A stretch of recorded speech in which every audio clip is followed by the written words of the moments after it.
Donc, à ce différents stades, les cellules souches sont stockées au niveau de la phase adulte quand l'homme naît. Les cellules souches sont stockées donc au niveau de la moelle osseuse. Est-ce que vous comprenez?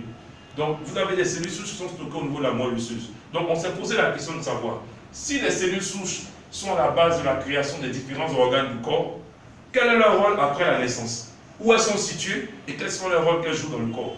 Il se trouve que dans la constitution du corps, les cellules souches sont localisées au niveau de la moelle osseuse. Elles sont situées au niveau de la moelle osseuse. Et quel est leur rôle qu'elles vont jouer là-bas? Puisque c'est elles qui ont créé les organes. Donc quel est leur rôle qu'elles vont jouer après la naissance? Donc au niveau de la moelle osseuse, il se trouve que quand nous avons par exemple un problème de santé, soit par exemple nous nous écorchons la main, le médecin il ne fait que mettre l'alcool et le mécrécol, des trucs, pour empêcher qu'il y ait une infection extérieure. Mais tout le mécanisme de la cicatrisation de la peau, ce n'est pas le docteur qui le fait, c'est nous-mêmes notre corps qui le fait. Donc nous avons été programmés pour donc régénérer nous-mêmes notre corps. Donc c'est l'organe même qui s'auto-régule, qui s'auto-guérit. À partir de quoi? À partir des mêmes cellules souches qui sont stockées au niveau de la moelle osseuse, qui cette fois-ci vont aller intervenir pour remplacer les cellules endommagées de la peau, puisqu'on a été blessé. C'est la même chose, le même rôle que les cellules souches vont jouer en cas d'un endommagement des cellules au niveau de l'organe. Ça peut être les cellules du foie, les cellules du rein, les cellules du pancréas, les cellules du cœur, n'importe quel type de cellules dans le corps. Les cellules sous stockées au niveau de la moelle osseuse, elles sont alertées, elles vont être libérées dans le sang, elles vont migrer dans les fins capillaires du tissu jusqu'à tel organe en question. Et elles vont se différencier en cellules spécialisées de l'organe où elles atterrissent. Donc elles constituent en sorte, elles vont régénérer la cellule endommagée. Donc les cellules souches vont participer donc à la régénération des cellules endommagées. C'est le premier rôle qu'elles vont jouer. Deuxièmement, même si vos cellules ne sont pas endommagées, mais les cellules des différents organes ont un cycle de vie. Elles naissent et elles meurent. Par exemple, les cellules du pancréas vivent chaque 4 ans. Elles vivent sur 4 ans.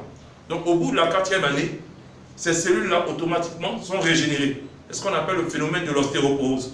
C'est-à-dire qu'une cellule naît, elle a un cycle de vie, elle meurt, et les cellules souches au niveau de la moelle osseuse vont automatiquement être allaitées pour les remplacer, jusqu'à ce que vous ayez un stock réduit au niveau donc, de la moelle osseuse. Donc, le rôle des cellules souches est évident et est même primordial pour la santé humaine, tant est vrai qu'elle constitue un élément, une solution importante dans la régénération de tous les organes de notre corps. Donc, ça veut dire que si, à un moment donné de votre vie, vous n'avez plus suffisamment de cellules souches au niveau de la moelle osseuse, il va sans dire que vos organes deviennent vulnérables. Donc, vos organes vont commencer à s'endommager, puisque les organes subissent au quotidien des agressions d'ordre environnemental, l'environnement qui est pollué, le stress oxydatif, notre alimentation, tous ces éléments, ces facteurs endogènes comme exogènes, contribuent donc à la destruction au quotidien de nos organes.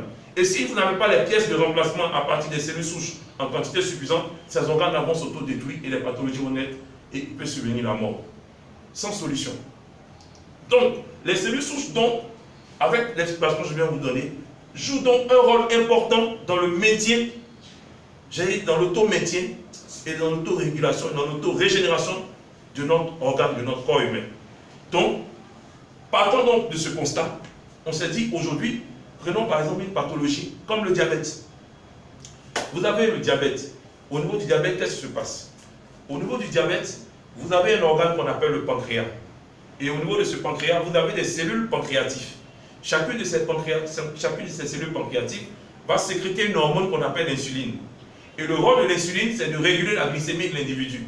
La glycémie, c'est le taux de sucre que vous produisez dans le sang à partir de votre mode de consommation. Le riz, le pain, l'alcool, la sucrerie, tout ce que vous mangez produit du sucre dans le sang. Et ce sucre a besoin d'être maintenu à un taux constant, un taux acceptable par l'organisme, ce qu'on appelle la régulation. Et c'est cette insuline-là qui va permettre de réguler, de diluer ce sucre-là pour le maintenir à un taux constant dans le sang. Il se trouve que ces cellules qui sécrètent cette insuline sont endommagées. Donc vous n'en sécrétez plus. Donc par le protocole classique de la médecine, on va vous mettre sous insuline, un traitement à base d'insuline, que vous allez prendre par voie extérieure, soit par voie d'injection, ou soit par voie orale, qui va directement dans le système métabolique. Mais il se trouve que cette insuline, vous allez rester toute votre vie dépendant de cette insuline.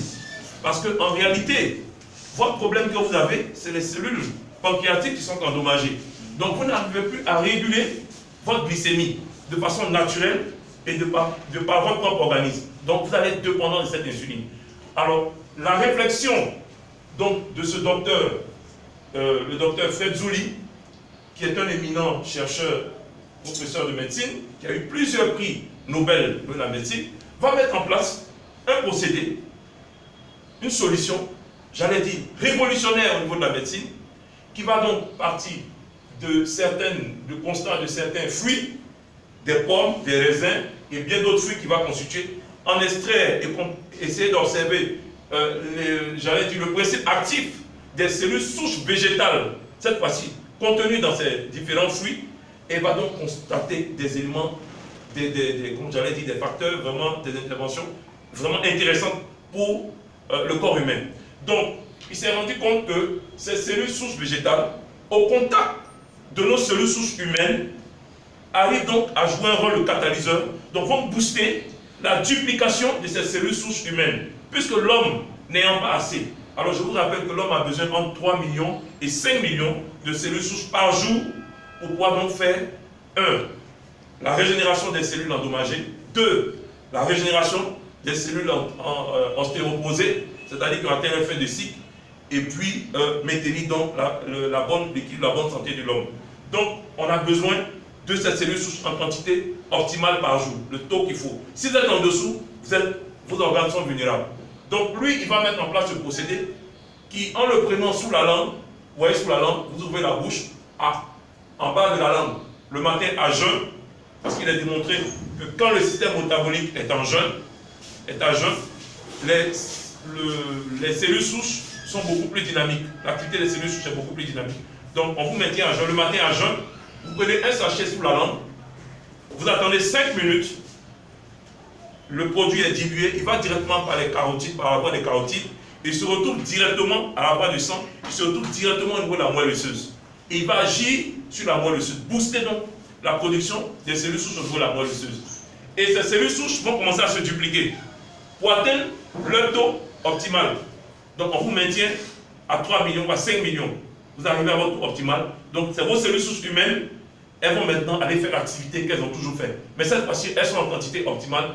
Donc elles peuvent répondre aux besoins de la régénération des différents organes que vous avez dans le corps. Ou soit si c'est des cellules qui sont en fait de cycle, elles vont les remplacer. Si c'est des cellules endommagées, elles vont aussi les remplacer. Mais ce n'est pas tout. Il se trouve que dans le même produit, il a mis des antioxydants. Alors les antioxydants jouent 2 rôles. Le premier rôle des antioxydants, c'est de jouer un rôle de vasodilatateur.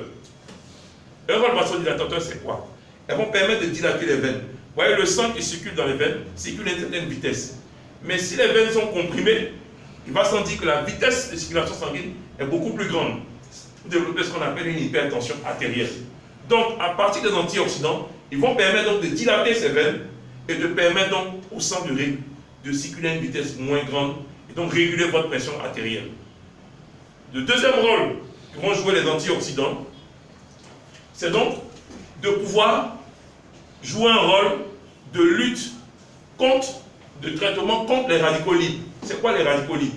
Les radicaux libres, c'est tous les toxines, tous les déchets que nous produisons autour des cellules à partir de notre monde alimentaire, de notre système d'environnement dans lequel nous vivons.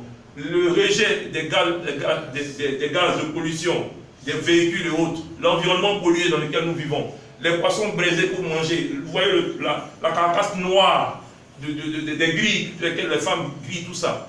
Toutes ces toxines, quand nous mangeons, tout ne va pas en élément nutritif. Il y a un dépôt qu'on constitue des toxines qui vont venir se loger sur les cellules et qui vont perturber, qui vont oxyder ces cellules. Donc elles vont perturber, ces dépôts-là vont perturber l'activité, le bon fonctionnement de ces cellules-là. Et ça peut être un problème de santé. Donc les antioxydants contenus dans le produit vont permettre de nettoyer ces déchets au niveau des cellules. Donc vous voyez qu'il s'agit bien d'un procédé révolutionnaire, puisque dans un produit, vous avez la possibilité de régénérer les organes endommagés, de remplacer les cellules ostéoposées, de lutter contre les radicaux libres, de jouer un rôle de vasodilatateur au niveau des veines, donc réguler toute l'activité, donc la pression sanguine, artérielle et donc toutes les maladies cardiovasculaires, toutes les réguliers. Donc vous avez un tel produit qui intervient avec toutes ces actions, tous ces principes actifs. Pour moi, il s'agit du produit le plus révolutionnaire qui puisse exister aujourd'hui de la médecine. La médecine ne vous guérit pas. Aujourd'hui, elle vous rend dépendant d'un traitement. Je vous le dis en toute honnêteté. Si on vous dit que vous allez prendre un produit toute votre vie, on vous a condamné. Vous devenez dépendant de ce produit. En réalité, la guérison, c'est que vous remettez l'organe dans le même état que vous l'avez quand vous étiez né. Et ça, par la médecine, on n'a pas encore ce procédé. On vous rend dépendant d'une molécule pour vous permettre d'entretenir un fonctionnement. Mais on ne régénère pas vos organes. La seule possibilité en médecine de régénérer un organe, ça on vous le met par avoir même par avoir le greffe, ce n'est pas votre organe, on a pris l'organe d'un autre pour le remplacer. Mais de vous régénérer vous-même, c'est d'agir sur les cellules souches. C'est là-bas que les cellules mères se trouvent et c'est elles qui sont capables de remplacer les organes endommagés. Vous me suivez? Donc,